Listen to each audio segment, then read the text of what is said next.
Quer ver uma coisa interessante? Eu odiava ir no dentista. Odiava. Eu lembro que meus dentes assim, era tudo zoado, tipo, quando eu era criança. Por quê? Porque tinha um tal de... Era doutor...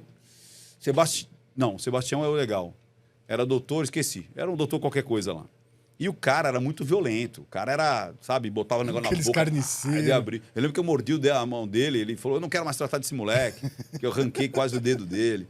E aquela coisa de doída. Então, aí eu fiquei, tipo, sei lá, na minha cabeça, fiquei muito tempo, não sei, 2 anos talvez. E eu não ia. E aí meus dentes ficando daquele jeito. Até que ela descobriu que tinha um cara que chamava, acho que era Sebastião Mendonça. Doutor Mendonça. Filho dele acho que deve existir, porque eu sei que depois o filho dele se formou.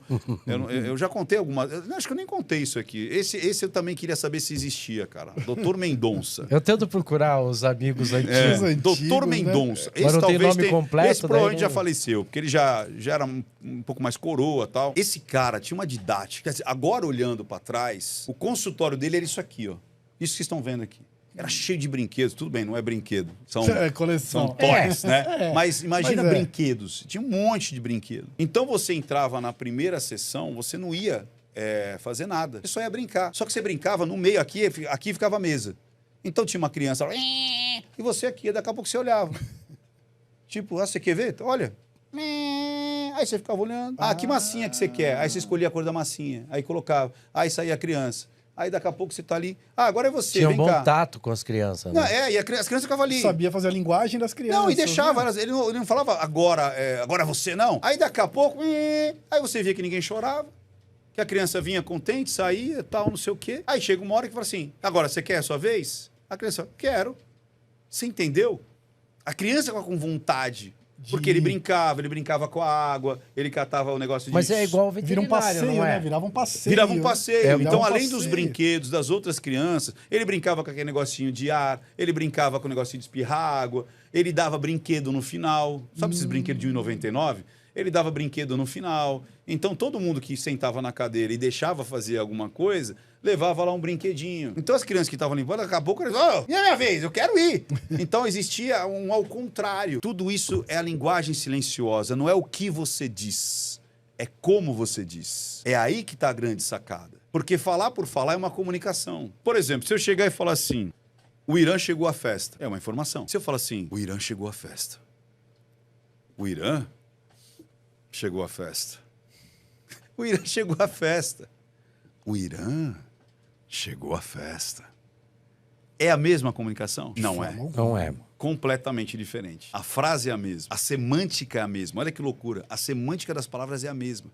Mas só porque eu mudei a entonação, a fisionomia, velocidade, medo, alegria, sedução, desdém, eu mudei completamente a mensagem. Tem gente que fala, mas isso não existe. Cara, como é que não existe? Acho que o pessoal existe, de casa acabou de ver. Quando eu dou algumas palestras Você transformou o Irã em outra pessoa. A cada palavra, cada frase que você falou, ele era uma pessoa diferente. Pela entonação e pela expressão, pela expressão facial. Eu falo para os garotos quando estão fazendo... Eu dava aula de teatro, né? Assistir um filme e deixar o volume 0. E você vê o ator, quando ele tá... A expressão dele, se ele tá bravo, se ele tá amando, que tipo de expressão ele faz. E daí você voltar e colocar para você ver. Porque às vezes falando a pessoa não percebe, mas o ator, quando é bom, com a própria expressão, ele já demonstra isso. Eu vou pedir para que a câmera fique em mim. Aí, imagina se você relata isso para mim, ó. O Irã chegou à festa. Fala para mim, Ricardo, o Irã chegou à festa. Só isso. E eu vou fazer 2 reações minhas. Tá. E eu não vou falar absolutamente nada, tá bom? Beleza, fica com a câmera E a expressão, eu vou segurar a expressão. A expressão... Vou tentar deixar mesmo, tá? Então eu tô lá numa mesa de reunião, eu tô numa festa. Cara, isso serve para reunião, isso serve vendas, para um monte de coisa. Eu tô aqui. Aí vai lá. Ricardo, o Irã chegou à festa. Agora, a segunda situação. Ricardo, o Irã chegou à festa. A primeira chegou mesmo, repita. Me interessei. A segunda, A segunda... Puta, Porra, pra saco. que esse cara tá aí? que merda. E eu não falei nada. Eu não falei absolutamente nada. Agora, você junta isso numa declaração, numa negociação, numa anamnese médica, num interrogatório, num processo, como a gente estava falando até judicial, para você ver até onde o outro lado está indo, até onde ele não está, se há negociação ou não, num chaveco, na vida. numa entrevista. Você pode usar em todo lugar. Posso te fazer algumas perguntas? Sim? Claro. É verdade que quando as pessoas falam mentindo, elas falam com as mãos para dentro? E quando a pessoa fala a verdade, ela usa as mãos abertas? Primeiro é assim, tudo depende da pessoa, tem que ficar muito ligado em não decorar o livrinho. Eu brinco com essa expressão, não decore o livrinho. Primeiro, tenta perceber qual que é o padrão daquela pessoa. Tem pessoas que elas vão ter cacuetes, vão ter formas que elas são muito peculiares. Então, não, assim, você não pode metralhando para todo mundo. Isso seria o ideal. Se você for basear no livro, diz que quem tem um sinal aqui já matou alguém. Não tem isso. Não, sinal na testa. aí é Lambroso, né? Lambroso. Se você basear em livro, você se assusta, porque fala, quem tem um sinal aqui...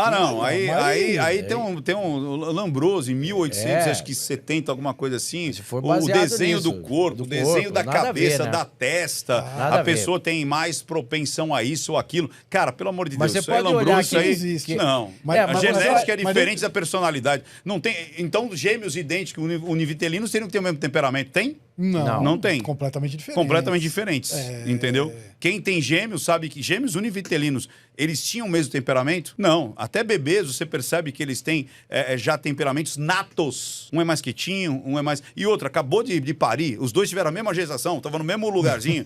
Porque alguém vai falar assim, mas sentiu que a mãe era desejado, não era desejado. Cara, os dois estão ali. É univitelino, ou seja, foi uma fecundação de um óvulo só que se dividiu em dois. O DNA é exatamente igual, cara. E ele passou a mesma gestação, do mesmo, sentindo as mesmas coisas que a mãe sentiu. Ouviu as mesmas coisas, mesma vibração. Na hora que cospe ali pra fora, um é mais quieto, o outro é mais nervosinho, um é mais proativo, o outro é mais reativo, um é mais carinhoso, o outro não.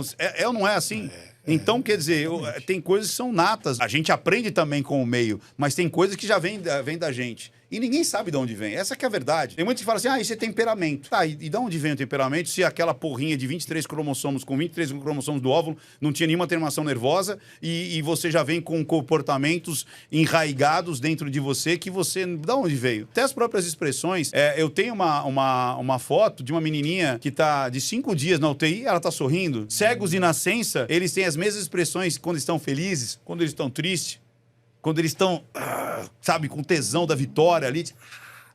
E eles fazem os mesmos movimentos, as mesmas expressões, sem nunca ter visto uma. São cegos de nascença. Caramba, isso é interessantíssimo. Você entendeu? Pois é, né? E são universais. Você pode pegar 5 mil anos, 10 mil anos. Você tem lá no Louvre, você tem algumas estátuas, alguns dorsos ali de 4 mil anos, cara. E você percebe exatamente, aqui é um sarcasmo, aqui é medo, aqui... Você pega lá nos monges lá, tibetanos, lá de 6 mil anos atrás, você vê as faces mostrando exatamente o que eles queriam passar, com prazer, com ódio, com graça. Os índios faziam isso, Tem né? muito, você Todo tem... mundo, Porque é universal, universal. Como chama É muito aquelas louco. Carrancas. carrancas, É né? muito louco isso. Mas o que você estava falando era bem interessante, que cada pessoa é diferente se ela tá mentindo, se não tá. Que nem ele falou da mão pra cima, então, mão pra voltamos trás. pra mão. Isso aí... A mão é uma coisa universal e muito antiga. Que, por exemplo, quase ninguém percebe. Mas por que a gente faz isso aqui, ó? Você tem noção por que a gente faz isso aqui? Porque tem uma igualdade. E mais ainda, eu tô dizendo que na minha mão não tem nada, ó. E na sua também não. Não tem uma pedra, não tem um pedaço de pau, não tem uma navalha. Quando você fala, tô mostrando, não tem nada. Orar a Deus com as mãos estendidas, mostrando que não tem nada. Isso vem da época dos cowboys, que eles davam as mãos para não puxar a arma? Não, muito antigo, antes. muito mais. Porque o abraço... A continência é dos soldados romanos, né? De levantar... De levantar e mostrar... tô aqui. Sou amigo. Agora, olha que interessante. O abraço é uma coisa extremamente de amizade. O que é amizade? Ao mesmo tempo que eu tô dando as minhas costas... Você também está dando as suas. Você entendeu? Olha que eu estou dando as minhas costas para suas mãos. Então, eu estou vulnerável. Estou ficando... Quando você está abraçando alguém, você está ficando vulnerável. Ao mesmo tempo que o outro também. Tanto é que tem essa expressão, apunhalar pelas costas. Agora, esse lance da mão, de você mostrar que não tem nada, e como isso já é um arquétipo, assim, milenar, dos tempos imemoriáveis... Quando a gente está tranquilo, é muito natural você mostrar as palmas das mãos. Você vê que a garota, normalmente, quando ela está abrindo o cortejo, ela faz assim com o cabelo. Ela mostra a palma da mão, ela mostra a nuca, saca? E quando eu tô meio... Pode ser numa negociação, pode ser num chaveco, pode ser numa situação qualquer, onde tem 2 seres humanos conversando. Se você tiver numa anamnese médica e tudo mais, se eu escondo as mãos, se eu cerro em punho, se eu ponho para baixo, você fala, opa, essa pessoa pode não estar segura, essa pessoa pode estar querendo mentir, essa pessoa... Porque não é só mentira, não é uma análise da mentira, é uma análise da comunicação incongruente. É no corporal, né? Pode ser vergonha, pode ser medo. Como cruzar as pernas. Pode ser ansiedade e pode ser mentira. Como é que você vai saber exatamente o que é? A partir dessa incongruência. Então, a partir que eu falo, opa, aqui tem alguma coisa, eu vou instigar, eu vou perguntar, eu vou ir pra cima. E aí você vai descobrir se é uma mentira prejudicial, a pessoa tá querendo te enganar, te sacanear, te dar um golpe, ou ela não tá confiando ainda em você. Simplesmente é isso, ela pode não estar confiando em você ainda. Você acaba de assistir a um corte. Para você acessar o conteúdo na íntegra, o link está nas descrições. E para você não perder nenhum bate-papo, inscreva-se agora no canal.